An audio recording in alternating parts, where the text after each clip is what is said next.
সবাইকে বলি good morning. এদিকে দেখো ছেলের বাবা জামা প্যান্ট পরছে, আর ছেলে এখনও বুঝতে পারছে যে ওর বাবা কোথায় যাচ্ছে হচ্ছে আমার মামা শ্বশুরের বাড়িতে, ওখানে তো একটা দরকারেই যাচ্ছে, শরীর খারাপ। এদিকে দেখো ছেলেও যাবে বলে এবার দেখতে পেয়ে বায়না শুরু।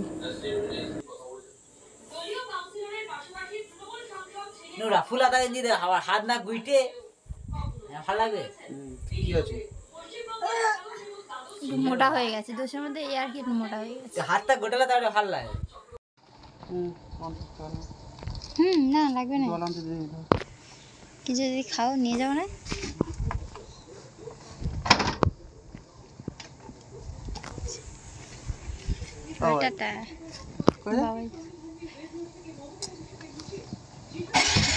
এখন বাজে 10টা বেজে গেছে, আবার 11টা স্নান টান কমপ্লিট হয়ে গেছে।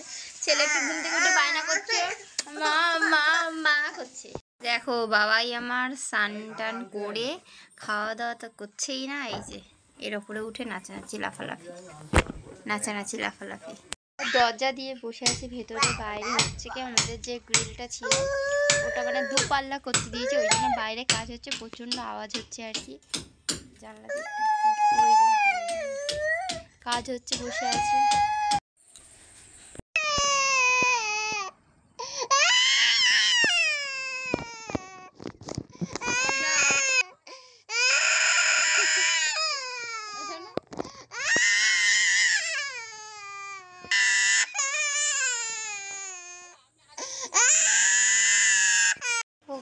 এখন বাজে দুপুর 3টে, আমরা এই মাত্রই সবে খাওয়া দাওয়া করলাম। আর মা আর বাবা গেল আমার ননদের বাড়িতে, মানে মেয়ের বাড়িতে গিয়েছে আর কি। যাই হোক, তো অনেকদিন বাদেই গেল আর কি। কিন্তু আমার ছেলে এত কান্নাকাটি করছে, আমি ভিডিও করেছি যাওয়ার সময়, যদি অরিজিনাল ভয়েসটা দিয়ে বুঝতে পারবে, মানে সে দম ফেলছে না, এত কান্নাকাটি করছে। যাই হোক, এখন অনেক কষ্টে আর কি ঘুম পাড়ালাম। তো এখন বেজে গেছে 3:20 মতন, অনেক কষ্টে ওকে ঘুম পাড়িয়েছি। মারা বেরিয়েছে 3:05 মতন, তো মানে 15 মিনিট কি 10 মিনিট মানে এই সবে মানে কান্না করে ঘুমিয়ে পড়েছে, জাস্ট রীতি মতন কান্না করে ঘুমিয়ে পড়েছে।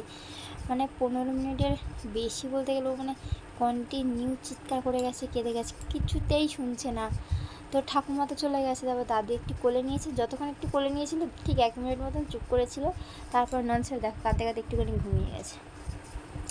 পাগল ছেলে আমার যাবে, মানে শুধু মারা যে ওর পিসি বাড়ি গেল তার জন্য নয়, কিন্তু যে কেউ কোথাও গেলে জামা প্যান্ট পরে ওর কান্নাকাটি শুরু, মানে ওকে নিয়ে যেতে হবে।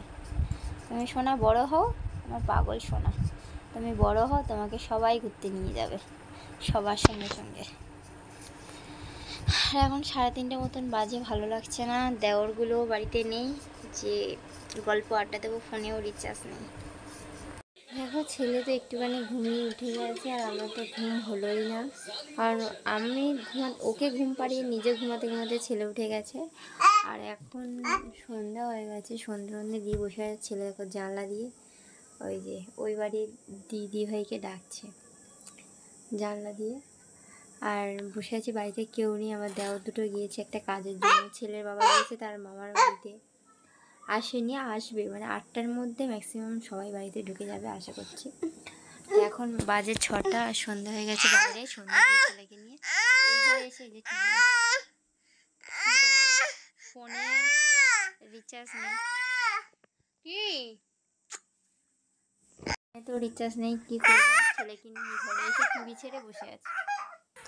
দেখো এখানে করছি চিকেন পকোড়া আর কি, তো অর্ধেকটা ভাজা হয়ে গেছে, আর অর্ধেকটা ভাজছি, 2বার ভাজলেই হয়ে যাবে। দেখো সেই গেছে 8টার সময়, আর এখন এই যে আসছে, কখন এলে, এখন বাজে 8টা মতন, মানে সকাল 8টায় বেরিয়েছে আর রাত্রির 8টায় আসছে। চলে এসো তুমি মামার বাড়ি থেকে ঘুরে, একা ঘুরে কিরকম লাগলো বলো, কেমন লাগলো একটু বলে দাও, কেমন লাগলো বলো, আগে বলো। এখন আমার দেখো এই যে দরজাটা মানে 1 পাল্লা ছিল, এটা কেটে 2 পাল্লা করিয়ে নিয়ে এসছে, তো আজকেই করে গেছে, তো সেটাই ও দেখছিল আর কি। কালকে তোমাদের ভালো মতন দেখো। মশাই মামা বাড়ি থেকে তালের শাঁস নিয়ে এসছে, তালের আটির শাঁস এটা। আর ছেলের জন্য এই যে সোমপাউরি কিনে নিয়ে এসছে। কী খাবে? বাবাই খাবে। দেখো গাইস, ওদিকে তো ছেলে ঘুমাচ্ছে আর এখন বাজে 10টা, আর মা বাবা তো নেই, তাই আমরা একটু লেট করেই খাওয়া দাওয়া করলাম। আর ছেলে বাবা যেহেতু তালের শাঁস ওগুলো নিয়ে এসেছিলো, খাওয়া দাওয়া করেছিলাম, পকোড়া খেয়েছি, ওর বাবা আছে খেতে পারেনি, মানে ছেলের বাবা খেতে পারেনি এই কারণেই, কারণ এটা দিয়েছিল মায়ের কাজের বাড়ি থেকে, চিকেনটা মানে কাঁচা মাংস দিয়েছিল। যদিও ওর বাবা খেতে পারবে না জানি, করতাম না, তো কাঁচা মাংস দিয়েছে, কী করবো, ওই জন্য আর কি পকোড়াটা বানিয়ে খেয়ে এসেছিলাম। আর শ্বশুরমশাইও বাড়িতে নেই, তাই আমি খেলাম আর আমার 2 দেওর খেলে পকোড়া খেলাম, অনেকগুলোই পকোড়া হয়েছিল।